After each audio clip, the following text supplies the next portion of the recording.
Karnataka state वक्फ board के नए chairman मौलाना शाफी सादी चेयरमैन बनने के बाद एक माह का वक्फा गुजर चुका है। चेयरमैन बनने के बाद पहली मर्तबा मीटिंग मुनक्कद हुई। बोर्ड के मीटिंग में तमाम मेंबरान शामिल रहे। तनवीर सेठ के अलावा तमाम तर मेंबरान इसमें शामिल रहे। बहुत अहम मीटिंग थी, पहली मीटिंग थी, उसमें कई बड़े फैसले लिए गए हैं। ख़ास करके तालीमी मैदान में बहुत बड़ा इदारा जिसमें 10 करोड़ की लागत से खुद वक्फ बोर्ड जो है इस इदारे को बनाने की तरकीब कर रहा है। उसके अलावा कई अहम फैसले हैं, नए कमेटियों को बनाया गया है। ये तमाम पूरा जो वाक़या है, हम बात करते हैं इस मामले में मौलाना शाफी सादी से, उनसे ही मालूम करते हैं कि पूरी मीटिंग में क्या मामला हुआ। पूरा ये मामला देखिए कि किस तरह से स्टेप बाय स्टेप बोर्ड ने बड़े फैसले लिए हैं। देखना होगा कि इन फैसलों को कहाँ तक वो तकमील करती है। साहब, पहली मीटिंग हुई है, वक्फ बोर्ड में बहुत सारे वादे करके आप आए हैं। पहली मीटिंग में क्या डिसीजन लिया? अल्हम्दुलिल्लाह बहुत अच्छा था। पहला एक मीटिंग एक महीने का बराबर एक महीना हुआ चेयरमैन होने के बाद। पहला मीटिंग है, पूरे हमारा एमपी साहब एमएलए साहब पूरे थे और तनवीर सेठ साहब ज़रा बेलगाम सेशन में एक प्रोग्राम था इसलिए आने नहीं हुआ। पूरे आके बहुत अच्छा साथ भी दिए, बहुत अच्छा स्मूथली हमारा मीटिंग भी हुआ। मतलब क्या डिसीजंस लिए गए हैं इस बार? वो बहुत इम्पोर्टेंट डिसीजन ये था, एक उडुपी डिस्ट्रिक्ट का कोडोवूर जुमा मस्जिद, वो ज़रा उधर कम्युनल क्लैशेस सब भी हुआ था। हमारा वक्फ बोर्ड का एक जगह है, उसमें गवर्नमेंट वो रेवेन्यू में आता करके आरटीसी सब चेंज कर रहे थे। उसका केस भी हो रहे, वो केस को ज़रा टाइट करने और स्पीडली और रिकवरी होने का वो भी डिसीजन लिए। उसके साथ साथ विंसर मैनर, आपको मालूम है विंसर मैनर का वो कमेटी वाले उधर लीगल फाइट, एक 90% उसका विंसर मैनर के सब 95% भी हमारा फेवर में हो गया। अभी एक 5% का बाकी है, इसलिए एक सीनियर लॉयर को एंगेज करना था। उसका एक विंसर मैनर का कमेटी वाले एक 10 लाख रुपए लोन पूछे थे। उनका पैसा है अभी कोर्ट का अकाउंट में, वो आने तक हम ना कोर्ट फाइट करने को एक 10 लाख रुपए होना है, वो भी हमें प्रोवाइड करे, वो उनको सैंक्शन करे। और तीसरा ये आप काम्स का बारे में एक माइनॉरिटी सेक्रेटरी ने एक प्रोसीडिंग्स बनाए थे। ये वो गवर्नमेंट का जगह करके वक्फ बोर्ड क्या करना, एक्सेप्ट करना और आप काम्स को देना और बोर्ड को देना, गवर्नमेंट डिसाइड करते करके एक प्रोसीडिंग्स आया था। उसमें एक घंटा 2 घंटा लंबा डिस्कशन हुआ। उसमें बोर्ड ने, ये बोर्ड का जगह है, हमेशा गवर्नमेंट ऑलरेडी बहुत जगह ये गवर्नमेंट का एक्वायर कर चुके हैं, वो अर्गीज़ नहीं ये करा सकते। वो उसके बारे में माइनॉरिटी सेक्रेटरी से एक मीटिंग हमें तय करें। माइनॉरिटी सेक्रेटरी को ऑलरेडी हमें कांटेक्ट करें, बेलगाम सेशन में है, इसलिए 26 इंशाल्लाह बेंगलुरु में आएंगे। पूरे हमारा मेंबर्स और माइनॉरिटी सेक्रेटरी के साथ वो सिलसिले में बात करेंगे। यानी कि आप हॉपकॉम्स को, यानी कि गवर्नमेंट को देने के खिलाफ आप डिसीजन लिए हैं इसमें? नहीं, गवर्नमेंट वो वक्फ बोर्ड का है ना, वक्फ बोर्ड का जगह गवर्नमेंट नहीं किससे भी देने नहीं होता ना, अल्लाह का। सेक्रेटरी ने साइन कर दिया था ना इस प्रपोजल पे? नहीं, वो सेक्रेटरी को भी उसका बारे में ज़्यादा जानकारी नहीं है शायद। ऑफिसर्स को सब बात करके करते हैं ना, हमारा सीओ साहब भी थे उसमें, लेकिन तो प्रोसीडिंग्स क्या हुआ अलग हुआ और उधर डिस्कशन अलग हुआ था। उधर डिस्कशन क्या था बोले तो, हापकाम्स का एक टेनेंट हमारा वक्फ बोर्ड का, और टेनेंट्स बन के आप एक्सेप्ट करो और हापकाम्स से के जो रेंट आता वो आपको अच्छा है ना करके, वो सीओ भी वो अच्छा है ना हमें बोर्ड में रखते करके सीओ उधर वो मीटिंग में बोल के आए। लेकिन तो प्रोसीडिंग्स में आया वो गवर्नमेंट करके आप क्या करना, एक्सेप्ट करना गवर्नमेंट का जगह, फिर हमें गवर्नमेंट डिसाइड करते वो आप काम्स को देना है क्या, वक्फ बोर्ड को देना है क्या। वो अर्गिस ये ना सही नहीं ना, वक्फ का जगह को गवर्नमेंट लेके गवर्नमेंट आप काम्स को कल का दिन का आप काम्स को दिए, तो इसलिए वो सब उनको डिटेल तफसीलन उनसे गुफ्तगू करने का हमें एक मीटिंग फिक्स करें। फिर क्या डिसीजंस में और क्या? और अभी ये है बड़े मकान का, और बड़े मकान का आपको मालूम है वो भी आप काम्स का है और अल्लाह मीन भी है उधर है, और हमारा जगह बहुत है, एंक्रोच भी हो चुके हैं और अभी 33,000 स्क्वायर फीट अभी क्लीन है, क्या भी डिस्प्यूट विदाउट डिस्प्यूट है, डिस्प्यूट फ्री है। 33,000 स्क्वायर फीट, उसमें हमें डेवलप करना, अगर हमारा सीईओ उधर एडमिनिस्ट्रेटर है, उधर डेवलप करने का हमें बहुत ख्वाहिश थे। अल्हम्दुलिल्लाह में हमारा एक एक अच्छा एक हमारा दोस्त को बात किया था, उन्होंने रेडी होके उधर इंशाल्लाह IAS IPS का एक सिविल सर्विस का training centre world class international quality रहना, उसके साथ हमारा इंडिया में कहाँ भी नहीं रहना वैसा एक क्वालिटी, और उसके साथ साथ एक अच्छा बेहतरीन इसमें एक IPS और IAS का एक ट्रेनिंग सेंटर बनाने का मैं मेरा चेयरमैन हो के तभी आपको मीडिया से मैं बताया था, एजुकेशन को हमें ज़्यादा ये देंगे, वो भी हमें कल डिस्कस करें, पूरे हमारा मेंबर्स सब अच्छा उसमें एक्सेप्ट भी करें, खुशी शेयर करें। उसके साथ साथ उन्होंने ये हॉस्पिटल का भी उधर 33,000 स्क्वायर फीट है ना, सिर्फ एक IAS IPS का ये नहीं है, हॉस्पिटल भी आना करके ये राय मशवरा भी दिए, और कौन हमने ये वादा दिए थे 10 करोड़ रुपए खर्चा करके उधर IAS IPS का एक ट्रेनिंग सेंटर बना तो करके उनसे मैं भी आज बात किया, उन्होंने बोले उर्दू हॉल और लाइब्रेरी, वर्ल्ड क्लास लाइब्रेरी वो सब आना है, इसलिए जगह ज़्यादा होना है। हॉस्पिटल का मैं दूसरा एक जगह दिए तो हॉस्पिटल भी बना के दूंगा, ये पूरा दूसरा एक लीज़ देने का नहीं है, हमारा वक्फ बोर्ड प्रॉपर्टी में वक्फ बोर्ड ही डायरेक्ट बना रहे। अच्छा, इसका मैनेजमेंट पूरा वक्फ बोर्ड के हाथ में रहेगा? वक्फ बोर्ड में हाथ में रहेंगे, और उसके साथ साथ उनको कैसा इन्वॉल्व करना वो सब हमें इंशाल्लाह एग्रीमेंट में बात करेंगे। उसके साथ साथ हमारा कर्नाटक के अंदर रिटायर्ड IPS IAS ऑफिसर सब है, उनको सब मिला के एक मीटिंग करना है, बहुत मीटिंग करने का है, लेकिन तो IPS IAS का उधर बनने का दोनों भी हमें इकरार किए, तय भी किए, और अल्लाह का फजल से 26 जनवरी को उसका संगे बुनियाद भी करने का प्लान है इंशाल्लाह, दुआ की दरख्वास्त है।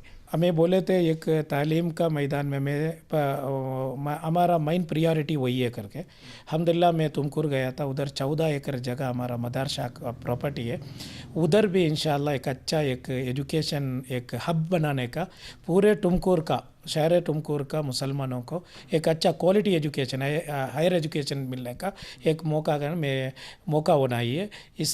ये सिलसिला में वो कमेटी वाले से भी बात किया, और उसके साथ साथ इंचार्ज मिनिस्टर और लॉ मिनिस्टर माधुस्वामी साहब भी उसमें बहुत अच्छा पॉजिटिवली उसमें आगे जा रहे, एक अच्छा एक क्वालिटी एक इंस्टीट्यूशन इदारा बनाने का एक प्लान उधर ही है। अभी वो भी हमारा वक्फ का डायरेक्ट मैनेजमेंट का इसमें ये होता है, मदरसा का इसमें मेन प्रियोरिटी हमारा खुद बनाने का, कौन भी ऐसा अमीर लोग पैसा दिए तो हमें वक्फ बोर्ड खुद बनाने का हमारा मेन प्रियोरिटी है।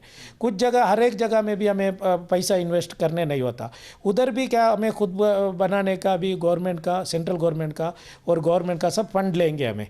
ऑलरेडी सेंट्रल गवर्नमेंट को हमारा जुल्ले मैडम ने जाके सेंट्रल मिनिस्टर नकवी साहब से गुफ्तगू भी किए थे, और 500 करोड़ का हमारा वक्फ का लैंड डेवलप करने को मुतालबा किए थे।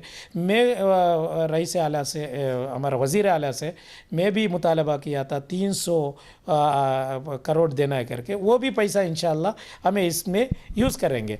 नहीं अभी पैसा नहीं मिले, अमीर लोग भी नहीं मिले, सेकेंड प्रियोरिटी लीज़ को देने का है। लीज़ का भी ये क्या है, ये इसमें लीज़ रूल्स में अब ना ये है कानून का हिसाब से वक्फ एक्ट का तहत हमें लीज़ दे सकते हैं। कितना लीज़ दे सकते हैं और क्या? 3 साल का है हमारा, ये है सिर्फ 3 साल का है, और उसके अलावा पूरा गवर्नमेंट का पावर है।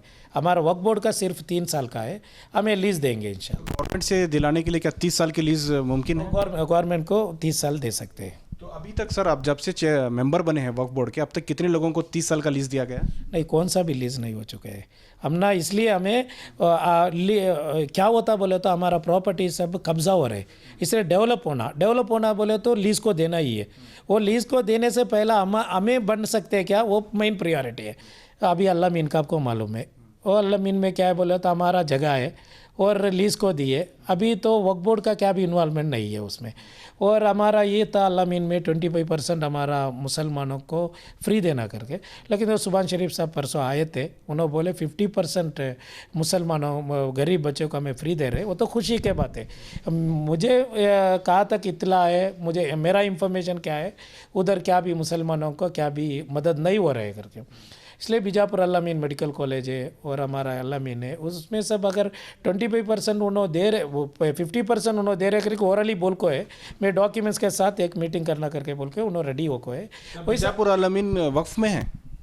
नहीं, बीजापुर अल्लामीन में भी मेडिकल कॉलेज भी उन्होंने चला रहे और इधर भी अल्लामीन का बहुत बड़ा इदारा भी है, लेकिन इसमें क्या होना बोले तो हमारा 25% कम से कम डिजर्व्ड हमारा बच्चे को सबको दियो करके नहीं है। वो भी मैं बताया, आप 50% आप दे रहे हैं, वो 50% आप कोई भी दबाव का उसमें नहीं करना है। अब चेयरमैन शाफी सादी बोले वो नहीं करना, और कौन भी पॉलिटिशियन बोले इनको फ्री दियो करके, वैसा नहीं होना। डिजर्व्ड क्या करना, वो इदारे वाले जाके उधर सर्वे करना, इनो गरीब है क्या, इनो विडो का बच्चे है क्या, यतीम बच्चे है क्या, इनको डिजर्व है क्या करके देख के सर्वे करके देना ही है। अच्छा, अगर बड़ा मकान की प्रॉपर्टी पे, जैसे बड़ा मकान एक जमात है, एक इदारा है, उसकी प्रॉपर्टी पे कर रहे हैं, तो उस जमात का जो मुतवल्ली होता है क्या उसका भी उसमें इन्वॉल्वमेंट रहेगा? कैसे रहेगा? हमारा डायरेक्ट मैनेजमेंट है, अभी तो हमें सीईओ एडमिनिस्ट्रेटर है, हमारा डायरेक्ट मैनेजमेंट पे, इसलिए इंशाल्लाह बहुत आसान है, उधर डेवलप करने का बहुत आसान तरीका है वो। और उसके साथ साथ उधर 33,000 स्क्वायर फीट है, उधर उधर मोहल्ला वाले के जो होना वो भी करेंगे इंशाल्लाह। तो अभी जो बन रहा है एक IAS IPS की ट्रेनिंग सेंटर बनेगा, उसके बाद में एक लाइब्रेरी बनेगी, एक उर्दू हॉल बनेगा। यस, उसको वो 10 करोड़ का एक अच्छा एक है इन्वेस्ट करने को ना रेडी है। उसके कोई एग्रीमेंट सर के किस तरह से 10 करोड़ वो लगा रहे हैं, तो क्या सिर्फ वो मदद के लिए लगा रहे हैं? वो आइंदा दिनों में वो सब मिल के हमें बैठ के, हमारा मेंबर सब बैठ के एक फाइनलाइज करेंगे। नॉन प्रॉफिटेबल रहेगा सर? कैसे? पूरा फ्री है, उनका इरादा क्या है बोला तो पूरा फ्री है, फ्री एजुकेशन देना उधर, पूरा IPS IAS को बनाना करके, इसलिए उसमें प्रॉफिट क्या भी नहीं रहेंगे। अच्छा, इस तरह का कोई इदारा कर्नाटक में इस वक्त है, इस मैनेजमेंट के जो कॉन्सेप्ट है? नहीं, कौन सा भी नहीं है, IAS IPS का कौन सा भी नहीं है। मैं पूरा कर्नाटक में मैं विज़िट किया था, गुज़िस्ता 20 साल से मैं ये फील्ड में हूँ। वक्फ बोर्ड में आने का बाद नहीं है, उससे पहला भी मदरसा, मस्जिद और ये इंस्टीट्यूशन का एक ज़िम्मेदार बन के मुझे तो इतना एक्सपीरियंस है। पूरे कर्नाटक का 90 लाख मुसलमानों को पूछे तो भी वही बोलेंगे हमने एक IAS IPS का ये क्या ट्रेनिंग सेंटर होना है। वो कौन सा भी एक ऐसा एक क्या बोलते हैं उसको, एक वर्ल्ड क्लास का, नहीं तो एक इम्पोर्टेंट एक ट्रेनिंग सेंटर का ज़रूरत है उधर।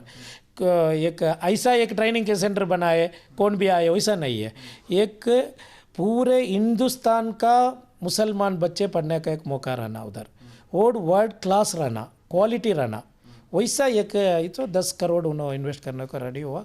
बहुत में उनको ये उनका नाम वगैरह सब इंशाल्लाह आइंदा दिनों में आपको भी। क्या नाम है सर? कहाँ के हैं? बेंगलोर के हैं? बाहर? बेंगलोर का है, इतला करेंगे क्या उनको उसमें क्या राज़ी है क्या मुझे मालूम नहीं है, इसलिए इंशाल्लाह उन्होंने भी उसमें इन्वॉल्व होता है। आइंदा दिनों में हमें इंशाल्लाह उनका साथ बैठ के एक आपको प्रेस कॉन्फ्रेंस करेंगे। अभी नाम बोलने के लिए तैयार नहीं, बोलेंगे इंशाल्लाह बोलेंगे, हाइड करने का क्या भी नहीं, हाइड नहीं कर सकते ना, उनको नहीं पूछा, मैं बोलना है क्या नहीं करके नहीं पूछा, इसलिए उनको नाम बोलना ज़रूरी ना, सबको मालूम होना। इतना 10 करोड़ रुपए उन्होंने इन्वेस्ट कर रहे हमारा वक्फ बोर्ड को, क्या भी प्रॉफिट भी न को, और हमारा पूरे मुसलमानों को फ्री देना करके उनका इरादा, फ्री उनको ट्रेनिंग देना है करके, इसलिए जो रनिंग करने का भी पैसा होता ना उसको भी उन्होंने रेडी है, इसलिए उनका नाम बोलना ये पूरे देख के उसमें ये असर भी पड़ना है ना दूसरे को। और क्या डिसीजंस हैं सर? और उसके साथ साथ अभी 2-3 मसला हमें इम्पोर्टेंट मसला क्या है बोले तो, ये फर्स्ट सर्वे में एक 8,500 प्रॉपर्टीज़ है, गजट में है 8,500 वक्फ का गजट में है, लेकिन तो कुछ ये रेवेन्यू डिपार्टमेंट है, कुछ हमारा डॉक्यूमेंट्स मिलने ज़रा प्रॉब्लम हो रहे, इसलिए वो गवर्नमेंट के साथ बैठ के रेवेन्यू मिनिस्टर और लॉ मिनिस्टर हमारा जोल्ले मैडम और हमारा वक्फ का पूरे ब्यूरोक्रेट्स मिल के एक मीटिंग करने का भी ये करें। और दूसरी बात ये है, अभी ये एक कमेटी के लिए और एक इदारा के लिए, नहीं तो DWAC कमेटी के लिए, हर एक जगह में भी ज़रा हमारा मुस्लिम पॉलिटिशियंस सब फ़ोन करते बोलते हैं, उसमें पॉलिटिशियन भी है, दूसरा समाजी नेता सब फ़ोन करते, लेकिन तो उनको क्या होता, मैं नहीं करे तो उनको बेजार होता। हम ये बोल के भी इतना बड़ा एक एमपी और मिनिस्टर एक्स मिनिस्टर्स एमएलए सब बोल के भी अभी नहीं कर रहे करके, लेकिन तो इधर कानून का हिसाब से नहीं कर सकते। वही सब बहुत बड़ा ज़रा प्रॉब्लम इश्यूज़ है इधर। इसलिए पूरे हमारा मुस्लिम पॉलिटिशियंस को, मुस्लिम लीडर्स को, सियासी लीडर्स को बुला के एक मीटिंग रखने का, उनको ज़रा उनको साथ अवेयरनेस नहीं, उनसे ज़रा गुफ्तगू, उन्होंने भी बोलेंगे ना, हमें भी बोले, उनका राय मशवरा होना ही है, क्योंकि उन्होंने सियासी लीडर्स है हमारा मुसलमानों का। ऑल एमएलएस को बुलाएंगे, all irrespective of any parties, for Muslim leaders, वो मुस्लिम लीडर्स को बुला के ये भी बात करेंगे। बात करके ज़रा स्मूथ फंक्शनिंग होना बोले तो पूरे का सपोर्ट का सख्त ज़रूरत है। इसलिए उनके साथ बैठ के, कुछ लीडर्स को मालूम नहीं होता, कुछ लोग जाके उनको मिसगाइड करते, साहब आप बोल के भी नहीं करे, साहब आप बोल के भी उन्होंने ये नहीं करे, बोर्ड वाले बड़े बने हैं करके। इसलिए उनको भी बताने का ये सब आपस में ज़रा कॉम्बिनेशन होना ज़रूरी था, वो एक मीटिंग करेंगे। और दूसरी बात, अभी कुछ मसलक का उल्मा लोग सब आके इधर बात कर रहे थे बैला का बारे में, और एक जो कुछ जगह पे कैसा हो रहा है बोले तो जो मसलक में चल रहे हैं वो नया मैनेजमेंट आके उसका वो फंक्शनिंग चेंज करते, वैसा मसला आ रहा है। इसलिए वो एक उल्मा मीटिंग पूरे हमारा तबका का कितना जमात है हमारा, शिया सुन्नी अहले हदीस तबलीग जमात और क्या जमात इस्लामी शाफी जो मेदवी, इनको सब बुला के एक मीटिंग भी रखना। और उसके साथ साथ इंशाअल्लाह नेक्स्ट मीटिंग में हमारा वो मीटिंग करने का कल अप्रूवल लिए हमें बोर्ड से, और एक कमेटी भी बनाना, वो नेक्स्ट मीटिंग में इंशाअल्लाह वो कमेटी बनाने का भी अप्रूवल का भी हमें ले लेंगे। क्योंकि ये उल्मा लोग, अगर एक एक तबका का उल्मा लोग उन्होंने आपस में बैठ के ये ख़त्म करे तो इधर तक नहीं आता वो प्रॉब्लम, उधर ही लोकल मैच हल हो जाता। इसलिए एक उल्मा मीटिंग का भी एक डेट तय कर को है। और कुछ हैं सर इसमें? वैसे कुछ बहुत 300 सब्जेक्ट्स था। इतने सब्जेक्ट्स पूरे हो गए, और क्या मीटिंग कंटिन्यू होगी, क्या इतने पे ख़त्म? वो पूरा क्या है बोले तो कुछ सब्जेक्ट्स हमें हमारा स्क्रीनिंग कमेटियाँ का स्क्रीनिंग कमेटी, कुछ लीज का ये था, वो लीज कमेटी को रेफ़र करे, कुछ लॉ रिलेटेड है लॉ कमेटी, और उसके साथ साथ एक ये क्या है बोले तो हमारा सब कमेटी से फॉर्मेशन करे, रिकॉन्स्टिट्यूट करे। उसका फाइनेंस एंड रिक्रूटमेंट कमेटी का चेयरमैन है डॉक्टर नासिरुद्दीन एमपी, और लीज कमेटी का चेयरमैन जी याकूब साहब। वो कमेटी है, सिर्फ प्रेसिडेंट का नाम हाँ बना दिया, उसका प्रेसिडेंट का नाम बता रहा हूँ मैं। पूरे मेंबर्स उसमें मेंबर्स रहते, 5-6 मेंबर्स उसमें रहते हैं। फाइनेंस का हमारा एमपी नासिर हुसैन साहब, और उसका लीज कमेटी का जी याकूब साहब, स्क्रीनिंग कमेटी का अनवर बादशाह साहब, और ये दूसरा लॉ कमेटी का एडवोकेट रियाज साहब। वैसा 4 कमेटी भी फॉर्मेशन हुआ कल। एक और अहम चीज़ है, वक्फ बोर्ड जो है एक ऑटोनमस बॉडी है, हुकूमत शायद इसमें इंटरफेयर कर रही है, क्योंकि हुकूमत की तरफ से एक सर्कुलर जारी हुआ है कि अब वक्फ के एडवाइजरी चेयरमैन नहीं बनेंगे, डिप्टी कमिश्नर ही एडवाइजरी चेयरमैन रहेगा। क्या है सर? यही है, वो तो चीफ मिनिस्टर का तरफ से आको है, वो भी हमारा मणिवन्नन साहब से बैठ के बात करना है। ऑलरेडी मैं हमारा कंसर्न मिनिस्टर को उसके बारे में बात किया, कांटेक्ट कर चुका हूँ। मैं नेक्स्ट सेशन ख़त्म करके मिनिस्टर और सेक्रेटरी के साथ पूरे मेंबर्स जाके उस सिलसिले में भी गुफ्तगू करने का एक मीटिंग। अच्छा, अगर ऐसा होगा तो क्या वक्फ के लिए फ़ायदा होगा कि डिप्टी कमिश्नर चेयरमैन बनेगा, या उसमें नुकसान होगा? क्या आपको क्या लगता है? नुकसान का ये नहीं है, ये तो वक्फ बोर्ड ऑटोनमस बॉडी है, वो ऑटोनमस बॉडी करके गवर्नमेंट का हर एक चीज़ को भी हमें रिजेक्ट करे जैसा नहीं है। गवर्नमेंट तो सबसे ऊपर रहते हैं, इसलिए गवर्नमेंट और बोर्ड का बीच एक कॉम्बिनेशन होना चाहिए। गवर्नमेंट का ये सेक्शन 97 का और हमारा ऑटोनमस बॉडी का, दो इसमें भी कॉम्बिनेशन होना, स्मूथ फंक्शनिंग होना। बोले तो गवर्नमेंट बड़ा है हमें बड़ा है करके नहीं ये होता, गवर्नमेंट तो सबसे बड़ा ही रहते हैं, हमें एक ऑटोनमस बॉडी है। और दूसरा क्या है बोले तो हर एक ऑफिसर्स को भी ये नहीं मालूम होता क्या है बोले तो ये वक्फ का एक्ट ही अलग है, दूसरे बोर्ड जैसा नहीं है। वो हमारा मणिवन्नन सर और दूसरे को सब हमें ये गुफ्तगू में इंशाल्लाह। आप ज़ाती तौर पर क्या कैसे देखते हैं इसको, ये जो डिसीजन हुआ है इससे बोर्ड को फ़ायदा पहुंचेगा, वक्फ के इदारों को फ़ायदा पहुंचेगा या नहीं फ़ायदा पहुंचेगा? फ़ायदा एक डीसी रहे तो फ़ायदा ही है, एक डीसी, लेकिन तो डीसी लोगों को टाइम कहाँ मिलता है, ये तो हमारा वक्फ का क्या प्रॉब्लम रहते आपको मालूम है ना, दरगाह का कमेटी का प्रॉब्लम, मुतवल्लियों का प्रॉब्लम, ये सब लेके डीसी का पास उन्होंने कैसा जाएंगे। अगर डीसी रहे तो अच्छा है, लेकिन तो क्या वो होता ये पार्टी का लीडर्स रहते हैं, पार्टी को वर्क करके वैसा लोग भी रहते हैं।